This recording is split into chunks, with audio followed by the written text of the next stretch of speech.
विष्णु शंखनाद से हुआ था महाभारत का आगाज।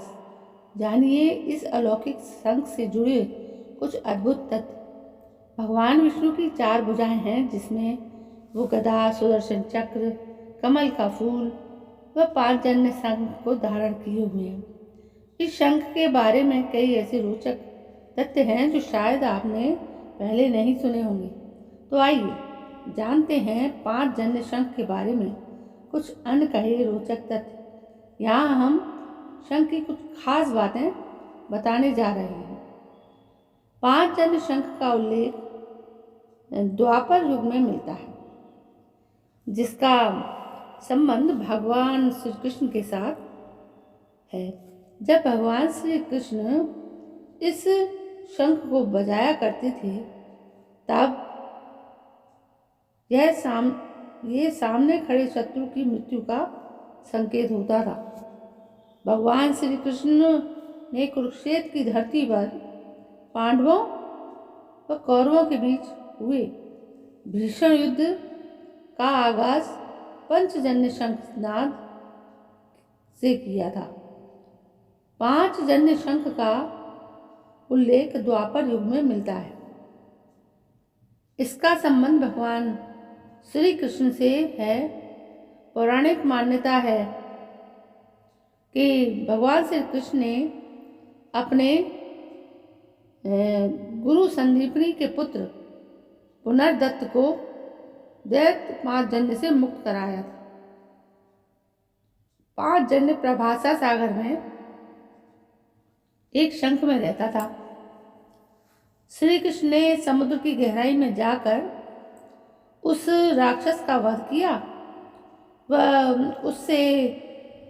उसका शंख व उसके गुरु के पुत्र को ले आए।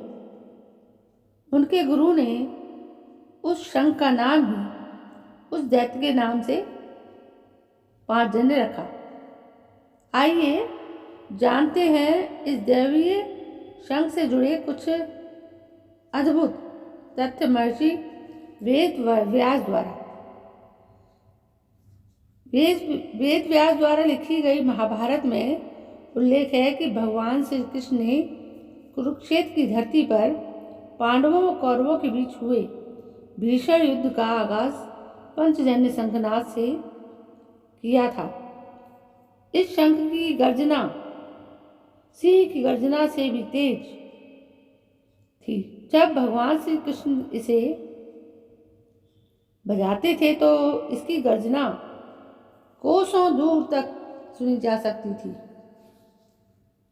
भगवान श्री कृष्ण इस शंख का प्रयोग पांडवों की सेना में उत्साह भरने के लिए किया करते थे,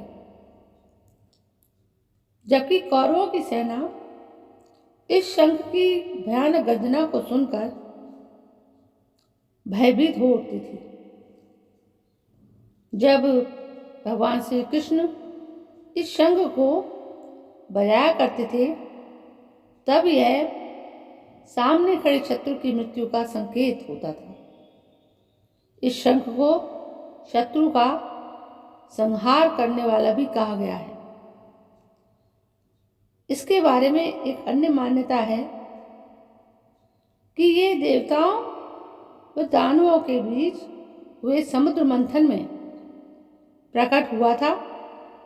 देवता व दानव जब समुद्र का मंथन कर रहे थे, तब उसमें से निकलने वाले 14 रत्नों में से छठा रत्न 5 जन्य शंख था। विष्णु पुराण के अनुसार यह शंख लक्ष्मी माता के भाई हैं, क्योंकि लक्ष्मी माँ समुद्रदेव की पुत्री थी। इसलिए जहाँ इस शंख का वास होता है, वहीं लक्ष्मी माता भी वास करती हैं। कहते हैं कि महाभारत के युद्ध के पश्चात भगवान श्री कृष्ण ने इस शंख को पाराशर ऋषि के आश्रम में रख दिया था। तो दोस्तों, ये थी 5 जन्य शंख की बारे में बात है।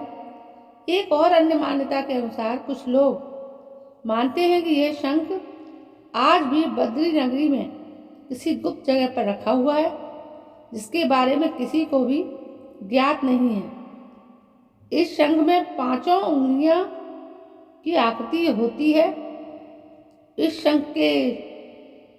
तरह शंख आज भी पाए जाते हैं, जिन्हें लोग घर में वास्तु दोष को दूर करने के लिए रखते हैं। इस शंख का प्रयोग बुरे ग्रहों जैसे राहु व केतु के दुष्प्रभावों को भी कम करने के लिए किया जाता है।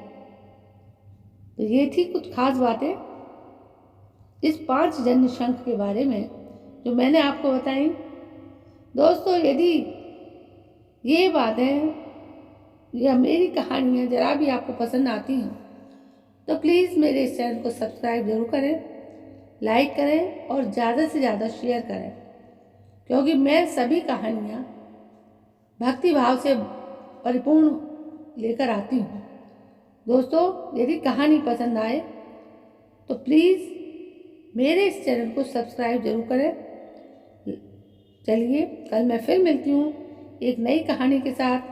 तब तक के लिए जय हिंद, वंदे मातरम।